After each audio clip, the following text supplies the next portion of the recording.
আসসালামু আলাইকুম। জেলা প্রশাসকের কার্যালয় বরগুনা হতে গত ১ জুলাই একটি নিয়োগ বিজ্ঞপ্তি প্রকাশ পেয়েছে, যেখানে ২টি ক্যাটাগরিতে মোট ৯টি পদ রয়েছে। ২টি পদই ২০তম গ্রেডের পদ, যার বেসিক হচ্ছে ৮,২৫০ থেকে ২০,০১০ টাকা। এর মধ্যে নিরাপত্তা প্রহরীতে ২টি পদ রয়েছে এবং আবেদনের যোগ্যতা হচ্ছে যেকোনো স্বীকৃত বোর্ড হতে কমপক্ষে দ্বিতীয় বিভাগ অর্থাৎ সেকেন্ড ডিভিশন বা সমমানের জিপিএ সহ এসএসসি বা সমমান পরীক্ষায় পাশ করতে হবে। এবং অফিস সহায়ক পদে 7টি পদ রয়েছে। পদ দুটির শিক্ষাগত যোগ্যতা একই, অর্থাৎ যেকোনো স্বীকৃত বোর্ড হতে কমপক্ষে সেকেন্ড ডিভিশন অর্থাৎ দ্বিতীয় বিভাগ বা এর সমমানের জিপিএ সহ এসএসসি পাশ করতে হবে।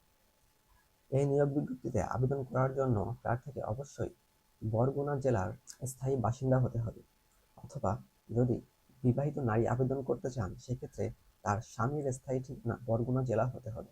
প্রার্থীর বয়স ৮ জুলাই ২০২৬ তারিখে ১৮ থেকে ৩২ বছরের মধ্যে হতে হবে।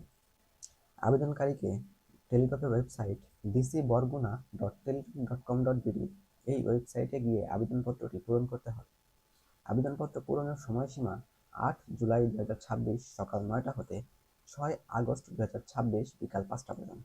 আপনি যদি আবেদন করতে ইচ্ছুক হন কিন্তু নিজে আবেদনপত্র পূরণ না করতে পারেন, সেক্ষেত্রে আমাদেরকে মেসেজ দিয়ে আমাদের মাধ্যমে আবেদনপত্রটি পূরণ করে নিতে পারবেন।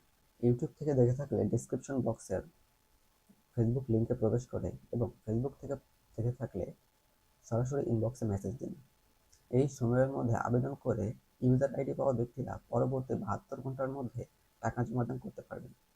টাকা জমা দেওয়ার জন্য টেলিটকের যেকোনো প্রিপেড নম্বরে ৫৬ টাকার সাথে আরও অতিরিক্ত ৬ টাকা অর্থাৎ ৬২ টাকা রিচার্জ করে প্রথম এসএমএসটি লিখতে হবে ডিসি বরগুনা স্পেস দিয়ে আবেদনপত্র থেকে পাওয়া ইউজার আইডি এবং পাঠাতে হবে ১৬,২২২ নম্বর। এরপর দ্বিতীয় এসএমএসটি লিখতে হবে ডিসি বরগুনা স্পেস দিয়ে ইয়েস স্পেস দিয়ে প্রথম এসএমএস এর রিপ্লাই থেকে পাওয়া পিন নম্বর এবং পাঠাতে হবে ১৬,২২২ নম্বর। এর রিপ্লাইয়ে একটি ইউজার আইডি এবং পাসওয়ার্ড দেওয়া হবে, যেগুলো ব্যবহার করে পরবর্তীতে প্রবেশপত্র ডাউনলোড করতে হবে। প্রবেশপত্র ডাউনলোডের সময়সীমা এবং পরীক্ষা সংক্রান্ত অন্যান্য তথ্য পরীক্ষার্থীর মোবাইল নম্বরে এসএমএস এর মাধ্যমে জানিয়ে দেওয়া হবে। এই ছিল আজকের নিয়োগ বিজ্ঞপ্তি সম্পর্কে বিস্তারিত তথ্য। কারো যদি কোনো প্রশ্ন থাকে অবশ্যই কমেন্টে জানাবেন। আর নিজের আবেদন করতে না পারলে আমাদেরকে তো মেসেজ দিবেনই আবেদন করে দেওয়ার জন্য। আর যারা পরীক্ষা দেবেন তাদের জন্য রইল শুভকামনা। ধন্যবাদ সবাইকে। আসসালামু আলাইকুম।